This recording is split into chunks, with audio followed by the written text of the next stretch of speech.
Hey guys, hopefully everyone is doing well. आज एक understanding create करनी है। कॉन्सेप्ट में ऑलरेडी हम डिस्कस कर चुके हुए हैं, लेकिन इसको ऑन रिकॉर्ड हम रख लें ताकि अगर दोबारा इसकी ज़रूरत पड़े तो आप याद रखें। जो हम रिटर्न्स पढ़ते हैं क्वेश्चंस के अंदर, लेकिन हमारा रिलेशन सिर्फ एक ही चैप्टर के साथ है फ़िलहाल, जो मटेरियल इन्वेंट्री सिस्टम है, चाहे वो फाइफो है, चाहे वो लाइफो है, चाहे वो एवरेज है। उसके अंदर रिटर्न्स का क्या करते हैं? Returns in material inventory system, FIFO, LIFO, average. अच्छा, ये हमारा टॉपिक है। और रिटर्न्स समझने के लिए आपको दो हिस्सों में मैंने ये डिवीजन कर दी है। मैंने कलर भी उसको डिफरेंट कर दिया। इसके अंदर अगर पहले हम उन रिटर्न्स को देखते हैं जो इनसाइड रिटर्न्स हैं, और कॉन्सेप्ट हमारा क्या है कि you are managing a factory where you are producing garments. तो आप कपड़ा ख़रीदते हैं और अपनी स्टोर रूम में रखते हैं, और उसके बाद जैसे ही हमारे वर्कर्स को ज़रूरत पड़ती है तो we send that raw cloth to the factory workers. Raw cloth का मतलब कि जो अभी सीधा कपड़ा है, उससे कुछ सिला नहीं है, तो आप अपने वर्कर्स को भेजते हैं। वर्कर्स उस कपड़े को यूज़ करके, कटिंग करके, स्टिचिंग करके, फिनिशिंग करके, पैक करके आगे फिनिश गुड्स तक पहुंचा देते हैं। ये बहुत सिंपल सा प्रोसीजर है, लेकिन बाज़ का ये होता है कि आपने प्रोडक्ट परचेज़ की, गोडाउन में रखा और अपने कारीगरों को दिया जो आपके वर्कर्स हैं, लेकिन उन कारीगरों को वो कपड़ा पसंद नहीं आया, या कोई कारीगर छुट्टी पे था, या मशीन ख़राब होगी। तो देयर आर सेवरल रीज़न्स। तो वो फैक्ट्री से वापस स्टोर रूम में कपड़ा आ गया जो आपने भेजा था। एक दफ़ा दोबारा सुने, आपने कपड़ा परचेज़ किया, स्टोर में रखा हुआ था, उसको वर्कर्स को भेजा, लेकिन वर्कर्स में कोई बीमार हो गया, वर्कर्स की मशीन ख़राब हो गई, उस दिन लाइट चली गई, तो ड्यू टू एनी रीज़न वो कपड़ा आपकी फैक्ट्री के अंदर सिल नहीं सका, उसकी स्टिचिंग नहीं हो सकी, वो ऑपरेशंस में नहीं आ सका, तो आप कपड़ा वहीं नहीं छोड़ेंगे, वापस स्टोर रूम में ले आएंगे। ऐसी रिटर्न्स जो आपकी फैक्ट्री से वापस स्टोर रूम के अंदर आए, उन रिटर्न्स का नाम आपने रिटर्न इनवर्ड्स बना देना है। ऐसी रिटर्न्स जो आपको फैक्ट्री के वर्कर्स से वापस स्टोर रूम में लाए, यानी फ्रॉम फैक्ट्री टू स्टोर। अब यहाँ पर आप थोड़ी देर के लिए रुकें और पहले अपना माइंड क्रिएट करें कि हम किस रिटर्न की बात कर रहे हैं। रिटर्न इनवर्ड है, फ्रॉम फैक्ट्री टू स्टोर। आप स्टोर के अंदर बैठे हुए हैं, आपने एक मेन मार्केट से कपड़ा परचेज़ कर लिया, चाहे वो हंड्रेड्स और thousands of metres of that raw cloth है, इससे कोई फ़र्क नहीं पड़ता, वो आपने रखा हुआ था। Then you have sent that to your factory workers, और फैक्ट्री वर्कर्स किसी वजह से भी, वो मैंने एग्जांपल्स दे दिए, वो उस कपड़े को नहीं सी सके तो वापस स्टोर रूम में आ गए। इसको आपने रिटर्न इनवर्ड का नाम दे देना। अब आपको चूँकि कंसर्न है फाइफो, लाइफो और एवरेज के साथ, और फाइफो, लाइफो, एवरेज के अंदर तीन चीज़ें मेन होती हैं कि आपने यूनिट्स कैसे पता करने हैं, उनकी पर यूनिट प्राइस कैसे पता करनी है, और हमने उनको बैलेंस में कैसे लिखना है। ये दो अलग चीज़ें हैं, ये वाली, और जो एक नीचे है वो अलग है। आपने सबसे पहले इस पे फोकस करें कि यूनिट्स कहाँ से उठाने हैं जब रिटर्न इनवर्ड हो, और ये लाइन आपने याद कर लेनी है कि वो फैक्ट्री से स्टोर। अकेला भी ये लिखा हो सकता है रिटर्न टू स्टोर, यानी वो स्टोर में वापस आ गई हैं और आप स्टोर के हिसाब से ही इस चीज़ को फॉलो करेंगे। आपने सबसे पहले अब इस चीज़ को बॉदर करना है कि उसके यूनिट्स कहाँ पे होंगे। तो एक अच्छी न्यूज़ ये है कि units would be given in the question, तो उसके लिए आपको परेशान नहीं होना। जो यूनिट हैं वो ऑलरेडी क्वेश्चन के अंदर लिखे होंगे, और क्लियरली वो बताएगा कि वो कितने यूनिट्स हैं। लेट्स से वो ये भी कह सकता है 20 यूनिट्स, वहाँ से रिटर्न 30, 40, ऐसे वो क्वेश्चन के अंदर आपको बता देगा।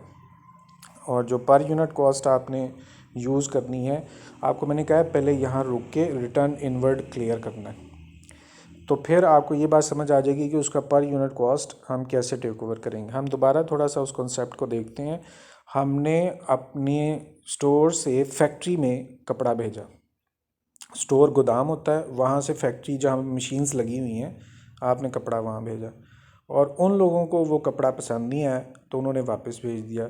तो इस पे रेट कौन सा लगेगा? तो जाहिर है कि जिस रेट से आपने उनको भेजा है, आपकी फैक्ट्री, आप उनसे प्रॉफिट तो नहीं कमा रहे, उसी रेट से वो वापसी होगी। लेकिन अगर फ़र्ज़ करें कि फ़ाइफो में, लाइफो में एक से ज़्यादा ऑप्शंस होती हैं, एवरेज में तो चलें ठीक है एक ही ऑप्शन होती है, लेकिन फ़ाइफो लाइफो में तो ज़्यादा ऑप्शन होती हैं इशू में। तो अगर उस इशू के अंदर 3 प्राइसेस दी हुई हैं तो तब आप कौन सी चूज़ करेंगे? उसके लिए आपने याद कर लेना है कि इशू का जो लास्ट इशू पर यूनिट है उसको आपने पिक करना है। लास्ट में जो इशू का पर यूनिट है उसको आपने पिक करना है और वो पर यूनिट की प्राइस वो होगी। अभी मैं इसको आपको डिमॉन्स्ट्रेट भी करके बता देता हूँ। अब बैलेंस में क्या करना है, आप देखें जो रिटर्न इनवर्ड हो रही है, मैंने आपको कहा आप स्टोर में बैठे हुए हैं। रिटर्न इनवर्ड का मतलब है स्टोर में वापस आया। इससे मुराद ये है कि आपके बैलेंस में वो इंक्रीज़ होगा।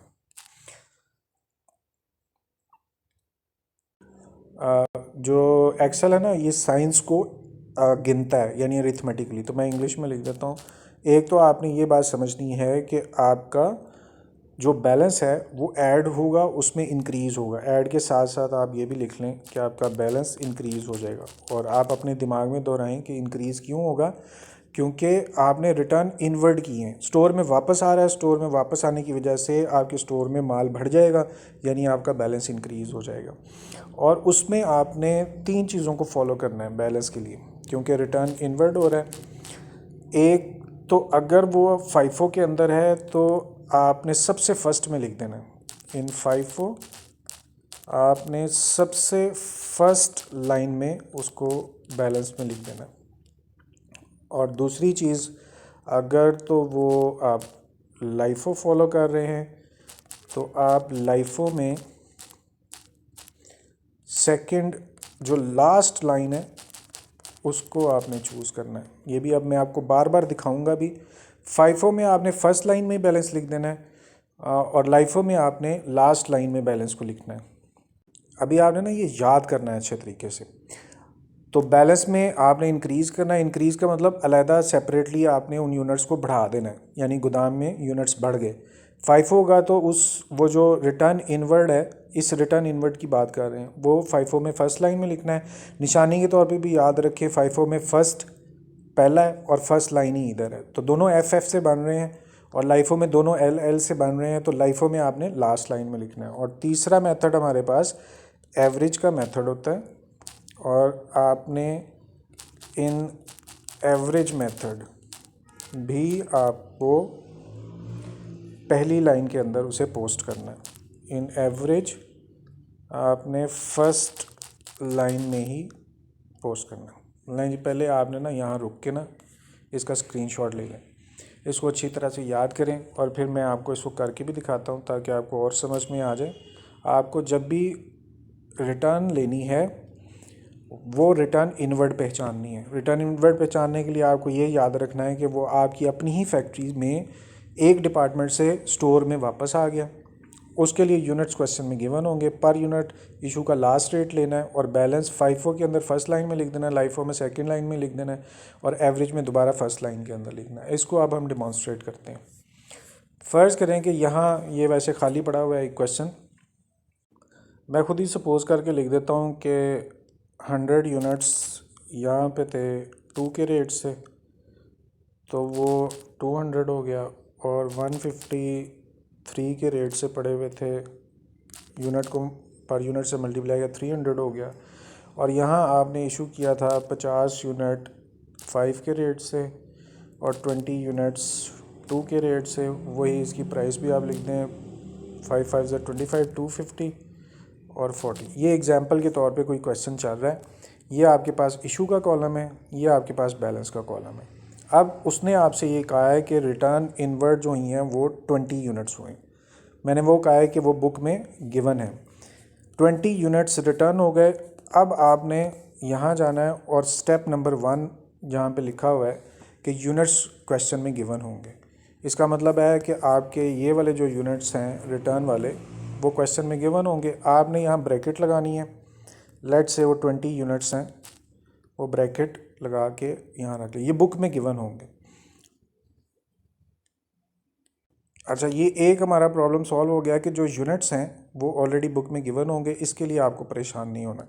अब सेकंड स्टेप के अंदर चल के देखें, वहाँ हमने क्या लिखा हुआ है कि जो पर यूनिट कॉस्ट है वो इशू का लास्ट इशू में जो पर यूनिट लिखा हुआ है वो आपने पिक करना है।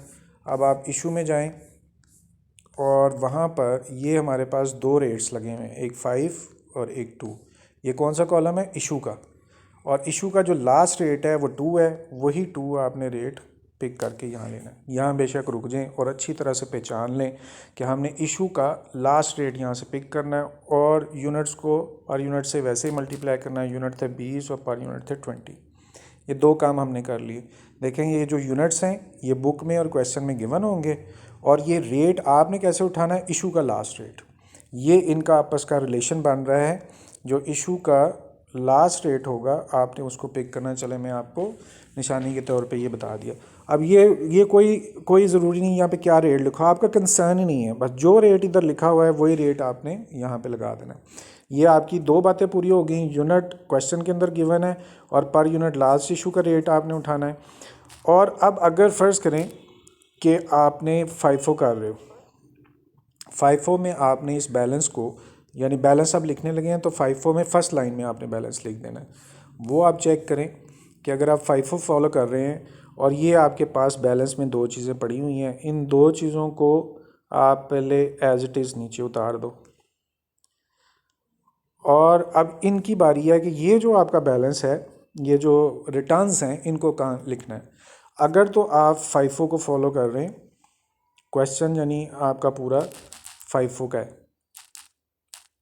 इस FIFO में आपने ये वाला जो रिटर्न्स आपको मिली हैं, इन रिटर्न्स को आपने ऊपर वाली लाइन में लिख देना। बस ये आपने समझना है। ये हमने ऊपर वाली लाइन में लिख दिया। जो भी बैलेंस आपका है वो पहले आपने नीचे उतारा और जो रिटर्न इनवर्ड है वो ऊपर वाले कॉलम के अंदर आपने लिख देनी है। अब याद रखनी है, बाद में तीनों चीज़ें आपको डिमॉन्स्ट्रेट कर दी।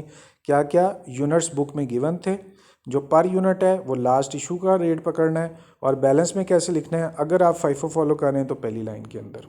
अब इसी को ही मैं इसको यहाँ से देख लें अच्छी तरह से, मैं मिटाता हूँ और लाइफो में करके आपको दिखा देता हूँ, या मैं नीचे आपको लाइफो में कर देता हूँ। अगर आप मेथड दूसरा फॉलो कर रहे हैं लाइफो का, तो आप क्या करेंगे, ये जो पुराने यूनिट्स लिखे हुए हैं ये तो अभी इन पे कोई फ़र्क नहीं पड़ेगा, ये एज इट इज़ आपने नीचे लिख देने। और ये जो आपके पास बैलेंस आया हुआ है, इस बैलेंस को लाइफो में होने की वजह से आपने नीचे वाली लाइन में पोस्ट कर देना। बस ये फ़र्क है। ओके, अब आप गौर से देखें हमने क्या किया। ये FIFO का मेथड भी आपके सामने आ गया और लाइफो का मेथड भी सामने आ गया। देखें, जो बैलेंस है ये वाला, ये एज इट इज़ आपने यहाँ पे FIFO में उतारा था, लाइफो में भी एज इट इज़ बैलेंस आपने नीचे उतारा। FIFO में बस ये करना है कि जो रिटर्न्स हैं वो ऊपर लाइन में लिखनी है, लाइफो में वो रिटर्न्स आपने नीचे की लाइन के अंदर लिखनी है। ओके, अब आप एवरेज का मेथड भी मैं यहीं पे ही आपको कर देता हूँ। एवरेज में भी मैंने आपको लिख कर दे दिया है कि उसकी लाइन कौन सी होगी जो आपने बैलेंस लिखना है। अच्छा, एक मज़े की बात आपको यहाँ फील हो रही होगी कि चाहे FIFO का मेथड है, चाहे लाइफो का मेथड है, चाहे एवरेज का मेथड है, इधर नहीं कोई फ़र्क पड़ रहा। इधर तीनों में सेम प्रोसीजर है। यूनिट्स बुक में गिवन है, लास्ट इशू का रेट आपने पकड़ना है, और सिर्फ फ़र्क ये बैलेंस में डलना है। बैलेंस में FIFO में फ़र्स्ट लाइन में, लाइफो में लास्ट लाइन में, और एवरेज में क्या करना है, दोबारा वही जो आपका बैलेंस था उस बैलेंस को आपने सेम उसी तरीके से नीचे पिक करना है, और एवरेज में भी यही काम करना है। जो आपकी ये वाली रिटर्न्स हैं इनको आपने फर्स्ट लाइन में लिखना है। तो इसका मतलब है दो चीज़ें आपकी सेम हो रही हैं। एक आपने लाइफो में भी फर्स्ट लाइन में लिखना है और एक आपने एवरेज में भी फर्स्ट लाइन के अंदर लिखना है। अब इस चीज़ को यहाँ पर रुक के बेशक आप इसका एक स्क्रीनशॉट लें, इसको क्लोज़ करके संभाल लें। तीनों मेथड FIFO, लाइफो और एवरेज। FIFO में फ़र्स्ट लाइन, ये फर्स्ट लाइन में लिख दिया। लाइफो में सेकंड लाइन, ये सेकंड लाइन में लिख दिया। एवरेज में फ़र्स्ट लाइन, तो फर्स्ट लाइन में लिख दिया। ये आपने अपनी रिटर्न इनवर्ड को कंप्लीट कर लिया। अब इसके बाद मैं आपके साथ रिटर्न आउटवर्ड शेयर करूँगा। यहाँ आप इसका स्क्रीनशॉट लेके संभाल लें, फाइफो में कहाँ लिखना है, लाइफो में कहाँ लिखना है और एवरेज में कहाँ लिखना है। अब यहाँ पर ना आप प्लीज़, मैं दोबारा आपको बोल रहा हूँ स्क्रीनशॉट ले लें, क्योंकि ये मैं रेज़ कर दूँगा और फिर आपको नए सिरे से वहाँ पे समझना है। ओके जी, अब जो दूसरी रिटर्न है वो चूँकि उसका कंसर्न थोड़ा सा डिफरेंट है। आपने कपड़ा परचेज़ किया शालमी से या आज़म मार्केट से, जो कपड़े की मार्केट है, वहाँ से कपड़ा परचेज़ करके अपने स्टोर में ले आए। जब स्टोर में पहुँचा तो आपको अंदाज़ा हुआ कि जिस चीज़ का आपने ऑर्डर दिया था उसमें से कुछ जो रॉ मटेरियल के यूनिट्स हैं वो आपके मुताबिक नहीं है, तो आपने वो कपड़ा वापस शॉपकीपर को देना है। समझ में आ रही है बात? इसलिए चूँकि ये आपकी फैक्ट्री से बाहर चीज़ें जा रही हैं तो आपने इनका नाम रिटर्न आउट रख देना है। दोबारा बोल रहा हूँ क्या, आपने प्रोडक्ट एक परचेज़ की किसी मार्केट से, वो जैसे ही आपके दुकान पे, आपकी दुकान गोडाउन में पहुँची, आपको पता चला वो अकॉर्डिंग टू स्पेसिफिकेशन नहीं है, तो आपने क्या किया, उसको वहीं से ही वापस कर दिया शॉपकीपर को। तो अब कहाँ से कहाँ चीज़ जा रही है, स्टोर टू शॉपकीपर। दुकानदार को आपने अब वापस करनी है, ट्रेडर को वापस करनी है, आप कोई भी नाम उसका दे सकते हैं। आपने जो प्रोडक्ट परचेज़ की थी वो स्टोर से शॉपकीपर की तरफ जा रही है। ओके, अब पहले तो अपना माइंड क्रिएट करें, हम किस रिटर्न की बात कर रहे हैं। आपने परचेज़ की एक जगह से प्रोडक्ट, जैसे ही वो पहुंची स्टोर के अंदर, पहले तो वो स्टोर में आई, जब आपने चेक किया तो उसमें कुछ प्रोडक्ट आपके पसंद की नहीं थी, आपने वापस शॉपकीपर को दी, इसलिए आपने इसको रिटर्न आउट। जब बुक होगी ना तो वहाँ पर यहाँ ज़रूर लिखा होगा शॉपकीपर को आपने वापस की। इसमें फिर दोबारा से हमें 3 चीज़ों का प्रॉब्लम होगा। यूनिट्स कहाँ से आएंगे, हम इसके लिए जो पर यूनिट है वो कहाँ से चूज़ करेंगे, और थोड़ा हट के इसकी एंट्री बैलेंस में कैसे होगी। ये तीनों चीज़ें हमने पहचाननी है। अच्छी बात यह है कि इसके भी यूनिट्स गिवन होंगे क्वेश्चन में, तो आपको उसके लिए कोई कैलकुलेशन नहीं करनी, सिर्फ क्वेश्चन ठीक तरह से पढ़ना है और ये पहचानना है कि रिटर्न आउट हो रही हैं, यानी कि फैक्ट्री से निकलकर दुकानदार को जा रही हैं। वो क्वेश्चन में यूनिट्स गिवन होंगे। अब इसका पर यूनिट देखें, इसमें जो ये सेकंड वर्ड लिखा हुआ है ये शॉपकीपर है। यहाँ से आप अच्छी तरह से पहचानें कि जब आप शॉपकीपर को वापस कर रहे हैं तो क्या आप उसको फाइफो बता सकते हैं, क्या आप उसको लाइफो बता सकते हैं, क्या उसको एवरेज बता सकते हैं। तो एक्चुअली तो किसी दुकान वाले को ये मेथड नहीं पता, वो आपसे ये कहेगा भाई जितने की चीज़ आप ख़रीद के लेकर आए हो आप उतने की ही वापस लेकर जाओगे। तो इसका मतलब पर यूनिट यहाँ पे फाइफो लाइफो के हिसाब से नहीं होगा। पर यूनिट जो परचेज़ रेट है, जिस रेट पे आपने ख़रीदा था वही रेट आप यूज़ करेंगे, जो जिस चीज़ पे आपने ख़रीदारी की थी। और बहुत सारे लोगों की कॉमन सेंस काम कर गई होगी कि दुकानदारों को रेट नहीं पता होता, जिस रेट पे आपने ख़रीदा है वही रेट आपने लगाना है। और ये परचेज़ रेट हमें कैसे पता लगेगा, इसके लिए आपको डेट गिवन होगी क्वेश्चन के अंदर कि किस रेट से आपने ख़रीदा है, उसी एंट्री में जाके आपने वो रेट ले लेना है जिस रेट को आपने ख़रीदा हुआ था। अच्छा, बैलेंस आप मुझे ज़रा समझाएं कि जब आपने स्टोर से शॉपकीपर को वापस किया तो क्या आपका बैलेंस बढ़ेगा या कम हो जाएगा। तो चूँकि आपके स्टोर से निकल के चीज़ें जा रही हैं तो बैलेंस यहाँ पे डिक्रीज़ हो जाएगा। एक तो पहली बात आपने ये समझ लेनी है। अच्छा जी, अब बैलेंस डिक्रीज़ होने के लिए चाहे फाइफो हो चाहे लाइफो हो, कोई भी मेथड हो, उसमें चूँकि रेट आपने वही उठाना है जो परचेज़ वाला है, तो बैलेंस में डिक्रीज़ कैसे करेंगे। Look at purchase rate units. आपने सिर्फ अपने क्वेश्चन के अंदर उस पर्टिकुलर टाइम के अंदर देखना है कि परचेज़ के यूनिट्स कितने हैं। ओके, यहाँ पर गौर से देखें मैं क्या लिख रहा हूँ। बैलेंस में आपने कम करना है, किन यूनिट्स को कम करना है, पहले आप देखें वही वाला रेट जिस रेट से आपने ख़रीदा था वो वाले यूनिट्स कहाँ पे हैं, बस उन्हीं को ही आपने डिक्रीज़ कर देना है। Look at purchase rate units and decrease them, या माइनस उन्हें कर दें। दोबारा समझिए ये क्या हम मैटर डिस्कस कर रहे हैं। देखिए, आपने कोई चीज़ ख़रीदी, आपने उसको अपने गोडाउन में लिख लिया, अब उसको आप वापस करने लगे हैं, तो वापस कैसे करेंगे, वही यूनिट वापस करेंगे जो आपने गलत ख़रीद लिए हैं। तो गो डाउन से उन्हीं यूनिट्स को कम करना है, यानी कि पहले वो जिस रेट वाले यूनिट्स आपने ख़रीदे थे वो वाले रेट वाले यूनिट्स आपने ढूंढने हैं, और वहाँ से कम कर देना। और अच्छी तरह से समझने के लिए फ़र्ज़ करें कि आपने ए बी 2 अलमारियाँ हैं, आपने एक चीज़ ख़रीदी और उसको जो अलमारी ए है वहाँ पे रख दिया, वो आपको पसंद नहीं आया, तो आपने जो अलमारी ए वाले यूनिट्स हैं उन्हीं को ही कम करना है, क्योंकि आपने रखा भी उनको वहाँ था। अब ये जो 3 चीज़ें हैं इनको हम डेमॉन्स्ट्रेट भी कर लेते हैं ताकि आपका माइंड अच्छी तरह से क्लियर हो जाए। ये हमारा क्वेश्चन है, उस क्वेश्चन में ऐसे ही ये कुछ इशू लिखे हुए हैं और बैलेंस लिखा हुआ है एग्जांपल के तौर पर।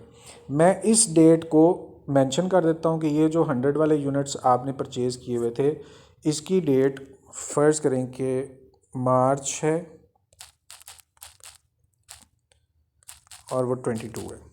ये डेट आपने इसकी समझ लेनी है कि 100 वाले यूनिट्स जो हैं वो मार्च में आपने बाय किए। अब आपने जो रिटर्न आउट हो रही हैं उसके लिए जगह पहचाननी है, वो जगह ये है। अब आपको पिछला स्क्रीनशॉट याद होगा जो हमारी रिटर्न इन हुई थी, हमने यहाँ लिखे थे, रिटर्न आउट के लिए आपने परचेज़ में आना। फ़र्ज़ करें कि पहले आपको पहचानना यूनिट्स, तो जो रिटर्न आउट होगी हम इस टाइम कर रहे हैं रिटर्न आउट याद दहानी के लिए। तो रिटर्न आउट के लिए आपने कौन से कॉलम में जाना है? परचेज़ के कॉलम में। ये भी याद कर लें आप, रिटर्न आउट परचेज़ के कॉलम में लिखना है। वहाँ पे साइन लगा दें जो यूनिट्स हैं। अब पहली बात आसान है कि जो यूनिट्स हैं वो क्वेश्चन में गिवन होंगे। फ़र्ज़ करो वो 30 यूनिट्स हैं, तो 30 यूनिट्स बुक में गिवन है। ये हमारी पहली बात कंप्लीट हो गई कि जो रिटर्न आउट होंगी उनके यूनिट्स होंगे क्वेश्चन में गिवन। दूसरी बात, पर यूनिट परचेज़ रेट भी बुक में गिवन होगा और उसके लिए डेट गिवन होगी। अब आपने जो रेट उठाना है वो क्वेश्चन में गिवन होगा, वो रेट डेट चेक करके आपने लिख लेना। अब मैं एग्जांपल के तौर पे कहता हूँ कि वो जो रेट है वो मार्च 22 का है, तो आप मार्च 22 में जाके चेक करेंगे कि कौन सा वो रेट है, वो रेट 2 है। ओके, वही रेट आपने यहाँ पर लगा देना है जो मार्च 22 वाला है, यानी कि 2। और ये कौन सा रेट है? जो डेट गिवन होगी ये वो वाला रेट है। बुक में ज़रूर वो रेट वाली डेट गिवन होगी और हम जब क्वेश्चन करेंगे तो आपको इस बात का और अच्छे तरीके से पता चल जाएगा। 2 बातें होगी, यूनिट्स बुक में गिवन होंगे, रेट कौन सा उठाना है उसके लिए डेट गिवन होगी, वही वाला रेट उठाना जो डेट लिखी हुई है। उस मैंने एग्जांपल में बताया, जैसे ये अब हमारी मार्च 22 डेट है, मार्च 22 को 100 यूनिट परचेज़ किए थे, उसका रेट 2 था, वही रेट हमने यहाँ पर लगा दिया। अच्छा जी, अब इसकी टोटल अमाउंट कैसे निकालेंगे? वैसे ही यूनिट्स हैं आपके पास 30 और इसको मल्टीप्लाई करेंगे पर यूनिट के साथ, तो आपके पास अमाउंट आ गई। अब आ गया प्रॉब्लम तीसरी चीज़ का, और थर्ड में आपने क्या करना है? बैलेंस को डिक्रीज़ करना है। और कौन से बैलेंस को डिक्रीज़ करना है? जो सेम रेट आप वापस कर रहे हैं वो वाले यूनिट्स आप कम कर दें। ओके, अब हम जाके देखेंगे कि यहाँ पर क्या होगा। आपने 30 यूनिट दुकानदार को वापस किए, कौन से? 2 वाले। यहाँ पर आपके पास 2 यूनिट पड़े हुए हैं, एक 100 वाले और एक 150 वाले। 150 वालों को तो कोई मसला नहीं है, इनको आप 150 वालों को एज इट इज़ उतार कर नीचे वाली साइड पे लिख दें। और अब मसला क्या हुआ, 100 वाले जो यूनिट थे उनमें से 30 आपने दुकानदार को वापस कर दिए, तो ऑब्वियसली फिर दोबारा सुने मैं क्या कह रहा हूँ, 100 यूनिट जो आपके पास पड़े हुए थे इनमें से 30 यूनिट जो हैं वो आपने दुकानदार को वापस कर दिए। तो अब आपके पास ये वाले जो यूनिट हैं वो सिर्फ 70 रहेंगे। ये बात आपने बस सीखनी है। अगर आप ये सीख गए तो बिलीव मी कि आप मास्टर बन जाएंगे इस इन्वेंट्री कंट्रोल के। और फिर टोटल अमाउंट निकालने के लिए यूनिट्स को मल्टीप्लाई करना है पर यूनिट के साथ, तो अमाउंट आ गई। अब सारी बात आपने क्या सीखी है? आपने यूनिट्स बुक में गिवन होंगे, रेट भी बुक में गिवन होगा, एक डेट दी होगी, वो वाला रेट आपने उठाना है और फिर अपने बैलेंस में वही वाला रेट ढूंढना है कि वो कहाँ लिखा हुआ है। जो रेट आपको वही वाला जो दुकानदार वाला रेट है वो मिल जाएगा, आपने उसमें बैलेंस को डिक्रीज़ करना है, जो कि हमने यहाँ पर बात लिखी हुई है कि बैलेंस को आपने डिक्रीज़ करना है। वही काम हमने यहाँ किया कि पहले वो रेट वाले यूनिट्स 100 पड़े हुए थे, 100 में से 30 वापस कर दिए, तो बाकी आपके पास 70 यूनिट्स रह गए और उसका रेट वही है। अच्छा जी, होपफुली आपने इसको अंडरस्टैंड किया। बेशक इसको 2 दफ़ा 3 दफ़ा देखें, अच्छी तरह से समझें, फिर क्वेश्चन करेंगे। मुझे 100% श्योरिटी है कि आपको किसी की हेल्प की ज़रूरत नहीं पड़ेगी। Thank you very much. इसके बावजूद भी कोई मसला हो तो आप, चाहे मैंने जितना मर्ज़ी समझा दिया हो, तो आप बेशक मेरे से दोबारा डिस्कस करें, कमेंट करें, और इंशाल्लाह मैं कोशिश करूँगा कि अगर दोबारा भी बताना पड़ा तो मैं आपको दोबारा भी बता दूँगा। लेकिन ये इजी सेंस के साथ आपने रहना है। वही 3 स्टेप्स आपने यहाँ पूरे करने हैं। यूनिट्स बुक में गिवन है, रेट बुक में डेट दी होगी, वो वाला रेट उठाना है, वही वाले रेट वाले यूनिट्स में से इन यूनिट्स को डिक्रीज़ कर देना है। Thank you very much. इंशाल्लाह ताला फिर मुलाकात होगी। अल्लाह हाफिज़।